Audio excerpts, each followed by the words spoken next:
Bruno, toujours vêtu de son costume vintage improbable, décide de rejoindre un cours de yoga pour se détendre. La professeure est une grand-mère excentrique vêtue d'un ensemble coloré avec un sourire enthousiaste. Tout commence bien jusqu'à ce que Bruno tente une pose trop ambitieuse. Son pantalon trop serré craque légèrement, une tasse de thé bascule, et un raton surgit de nulle part, provoquant un tollé. Grand-mère, imperturbable, fait des acrobaties impressionnantes tandis que Bruno s'en mêle dans ses propres jambes, finissant par rouler sur le tapis en criant. Je maîtrise tout, c'était prévu. Arrivé en retard à une réunion importante, Bruno grimpe directement sur la table pour expliquer son idée révolutionnaire. Les murs sont recouverts de gribouillages incompréhensibles qu'il fait en panique. Ses collègues, déjà à bout, le regardent avec stupéfaction.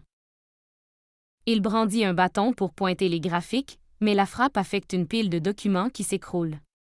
Son café renversé s'imprègne de son « plan génial » et son discours devient de plus en plus absurde. Imaginez un monde où les spaghettis gèrent les finances. Ses collègues éclatent de rire ou quittent la salle en désespoir de cause, laissant Bruno seul, toujours convaincu de son génie. Bruno passe un entretien avec un recruteur sérieux, espérant obtenir un poste prestigieux. Avec sa confiance habituelle, il commence à expliquer des graphiques ridicules dessinés à la main. Le recruteur, perplexe, l'interrompt pour poser une question, mais Bruno ne s'arrête pas.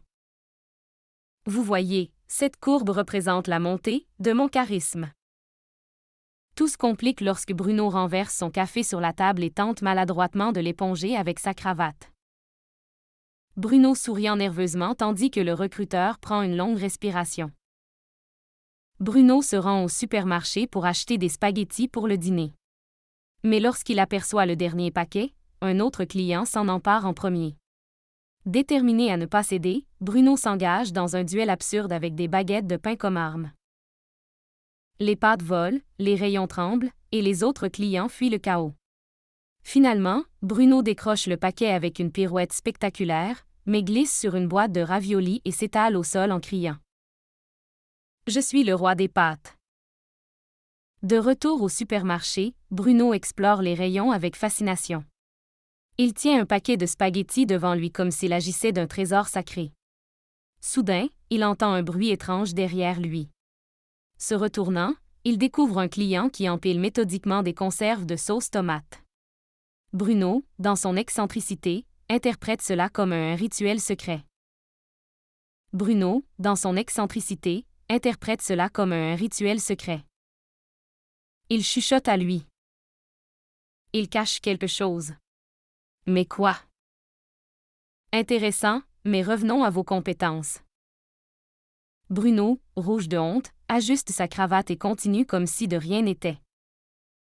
De retour au yoga pour une seconde tentative, Bruno est déterminé à ne pas être dépassé par la grand-mère. Cette fois, elle porte une tenue encore plus flashy, tandis que Bruno se motive avec des chaussettes rayées assorties à sa cravate. Il se lance dans une série de poses de plus en plus complexes. Alors que Bruno tente un équilibre sur une main, il renverse une plante et finit par faire un grand écart involontaire.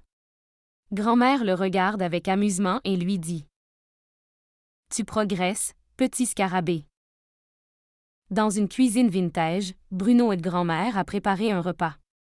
Mais rien ne se passe comme prévu.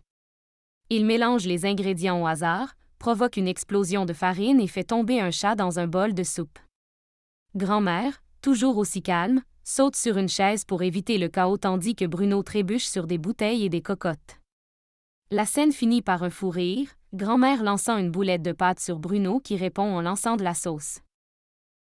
Pour se détendre, Bruno et grand-mère organisent une séance de yoga improvisée dans le salon. Mais les choses. Bruno, tombant sur le dos, regarde grand-mère et dit « Je crois qu'on peut l'appeler ça un succès. »